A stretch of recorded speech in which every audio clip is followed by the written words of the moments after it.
Hello, everyone, and welcome back. My name is Mr. Cobalt, and in this video, we're going to be talking about uh, energy of reactions and, in particular, reaction diagrams. So, in the next few videos, I'm going to be talking about the energy of reactions, and I'm going to be dealing with different topics in different videos. We're going to start off with reaction diagrams. So, let's talk about reaction diagrams. All right, so what is a reaction diagram? A reaction diagram is a diagram or a graph that represents the energy changes that occur during a reaction. So here's a couple of examples of reaction diagrams. So the y-axis indicates the energy of products and reactants, or of the different transitional species that occur during the reaction. Right, I'll talk a little bit about that in a little bit. But the key things that you want to pay attention to in a reaction diagram that you'll have is reactants. So this is your potential energy. So this is the energy of products and reactants and anything in between. So this is potential energy. So the potential energy of the reactants are established or set in the diagram, and then you have the potential energy of the products. And you're looking at the relative energies of reactants and products. So you'll also have this hill that occurs between the reactants and products. And so the hill again represents an energy change as reactants react together to form products.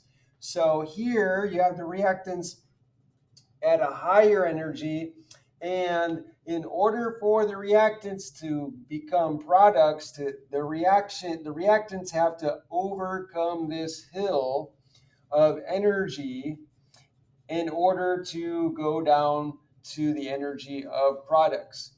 And so this energy difference here between the top of the hill and the original energy level of the reactants is what we call the activation energy.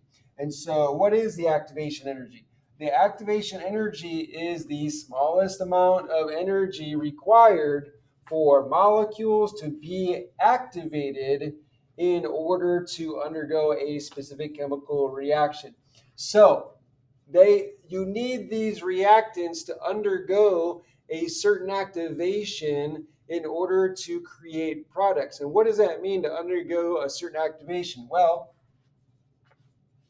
one, you need them to have a certain speed. So you need them to collide hard enough with each other to get the reaction to go. If they don't collide hard enough, then you don't have enough energy to break bonds and form bonds. So the production of products from reactants requires that bonds be broken and other bonds be made. Well, you need them to collide together hard enough in order to break bonds and form bonds. The other thing you need is you need them to be collide in the proper orientation. So it's not enough to just collide together. You have to collide in the right orientation to form the bonds you need to form and to break bonds you need to break. So if you're not colliding in the right orientation, you're not going to react, even if you might collide with the right amount of energy or with the right speed. So that's what we mean by activated. So they're activated, they hit with the right amount of speed, they hit hard enough, they're in the right orientation. When that happens, you'll create what is called a transition state.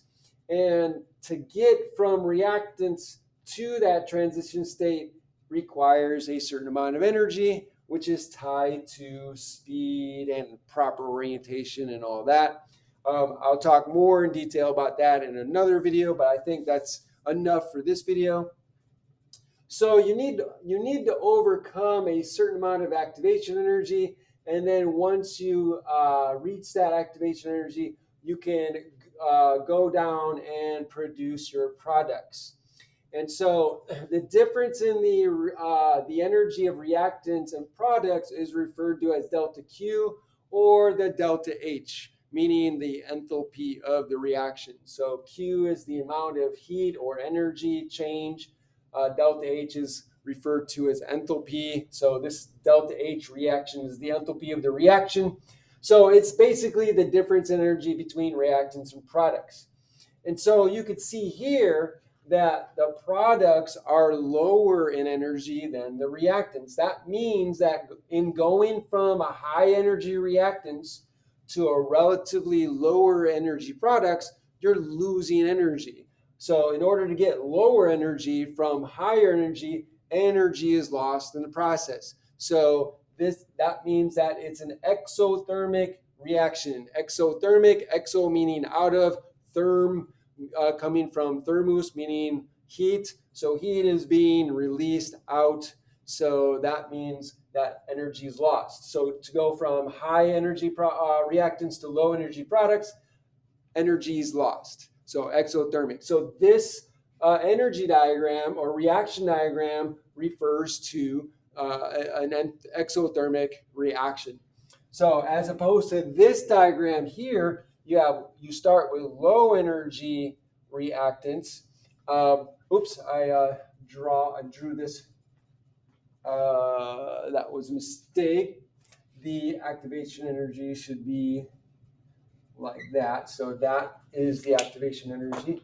So in this case, we have what is an endothermic reaction. So here the reactants are lower than the products. So in order to go from reactants to products, you're gaining energy. So you're going from low to high energy. So energy is gained. So energy is going into the system or the reaction. So the reaction is absorbing energy. So it's endo. Endo meaning into, again, therm referring to heat or energy. So energy is going into, it's absorbing energy. So you're going from a reactant to higher energy product. So lower energy reactant to higher energy product. So again, this indicates this difference between reactants and products is going to be the enthalpy of the reaction.